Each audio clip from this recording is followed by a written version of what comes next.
সুপ্রভাত বন্ধুরা, আমার চ্যানেলে সবাইকে স্বাগত। যে যেখান থেকে আমার ভিডিওগুলো দেখছো তোমাদেরকে অনেক অনেক ভালোবাসা। তো সকাল সকাল চলো আমি কাজগুলো সেরে নিই, ব্লগটা স্টার্ট করলাম।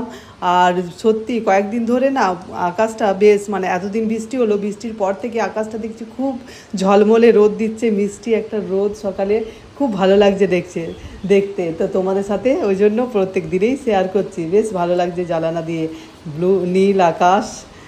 আর চলো আমি পুজো সেরে রান্নাঘরের দিকে যাই, সকালের কাজগুলো হয়ে গেছে সারা।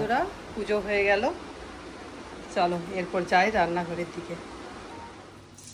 এখন লাউ পোস্ত বানাবো, সেই জন্য ফোড়ন আর দিয়ে দিলাম শুকনো লঙ্কা। এরপর লাউগুলো দিয়ে দিই। আজকে এখন লাউ পোস্ত বানাচ্ছি, দেখি এরপর কি হয়।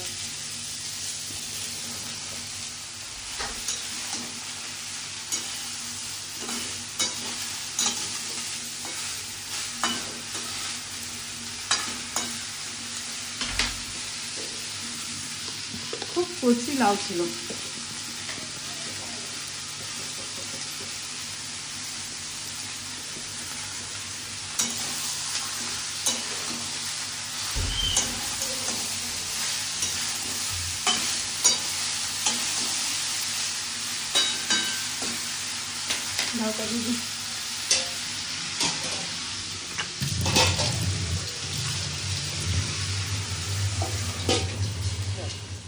দেখি লাউ পোস্ত কীরকম, কতটা সেদ্ধ হয়েছে লাউটা।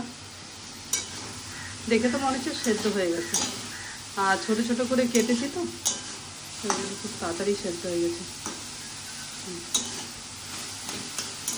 একটু নেড়ে চেড়ে পোস্তটা দিয়ে দেবো।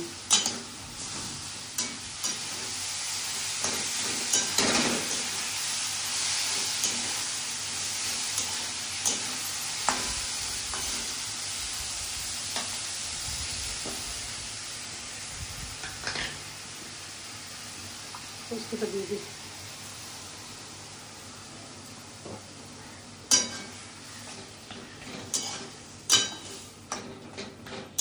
লাউ পোস্ত হয়ে গেছে, এরপর সয়াবিন আর আলু ভিজতে দিয়েছি জলে, আর এই সয়াবিনের তরকারি করবো, সয়াবিন আলু তরকারি করবো। তো চলো কড়া বসিয়ে দিয়েছি বন্ধুরা, সয়াবিনের তরকারি হচ্ছে, এটা একটু ঝোল ঝোল বানাবো। আর লাউ পোস্ত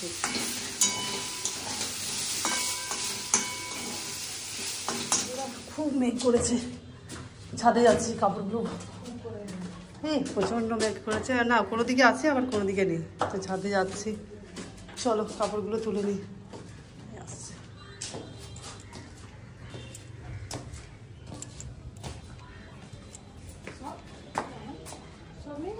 হ্যাঁ সব নিলে দেখো।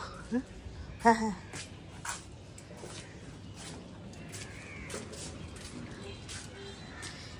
এই দেখো, কোনো জায়গায় মেঘ আছে কোনো জায়গায় নেই। আবার নিয়ে নিই, কাপড়গুলো শুকিয়ে গেছে। সকাল থেকে কি সুন্দর রোদ দিয়েছিল, প্রচণ্ড রোদ। আর তারপরে ফুলগুলো সব ওইদিকে থাকে, ওইদিকে দেখাতে পারি না।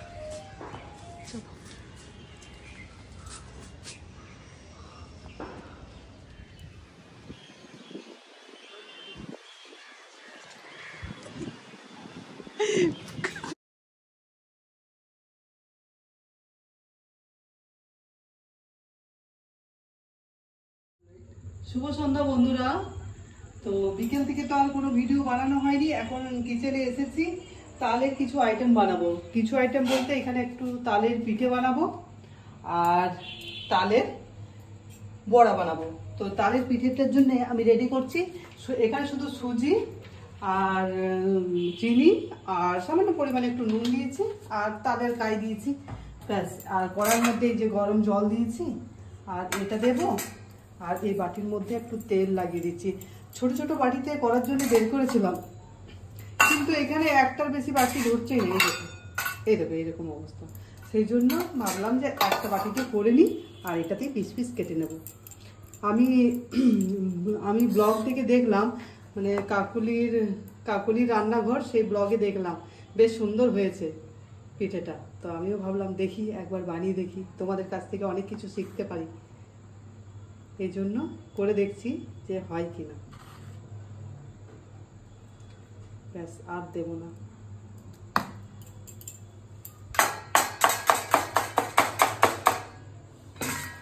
চলো গ্যাসে জ্বালিয়ে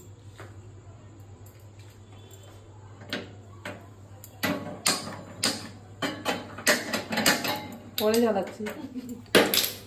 ওই গ্যাসের বার্নারগুলো ধোয়া হয় তো, ওই জন্য জ্বলছিল না। ওটা মুছলাম, পরিষ্কার করলাম, তারপরে চলো এই যে বসিয়ে দিচ্ছি। আর একেবারে ঢাকাটাকে দিয়ে দিলাম 15 মিনিটের জন্য। এরপর তালের বড়ার জন্য রেডি করি। তালের বড়াও করতে শুরু করে দিয়েছি। আর এই পিঠে আজকে ডিনার এটাই হবে বন্ধুরা। এই যে অনেকটা আছে, যত খুশি খাওয়া যাবে, শরীর খারাপ যাতে না হয়। এগুলো একটা খেলে না পরপর যদি খাওয়া হয় তো পরপর দেখবে অনেকগুলো করে খাওয়া হয়ে যায়। ছোট ছোট জিনিস তো, তালের বড়া। দেখো কত তালের বড়া হয়েছে। আর তালের বড়া গরম গরম দুবার করে খেয়েও নিয়েছি, তারপরে আবার থাকতে এসেছি। আর এখানে এই যে তালের পিঠেটা বানালাম কাকুলির রান্নাঘর থেকে, তো আমি খাবার সোডা দিতে ভুলে গেছিলাম, ওই জন্য ফুলেনি। তো মোটামুটি হয়েছে, কেকের মতো কেটে কেটে খেতে হবে।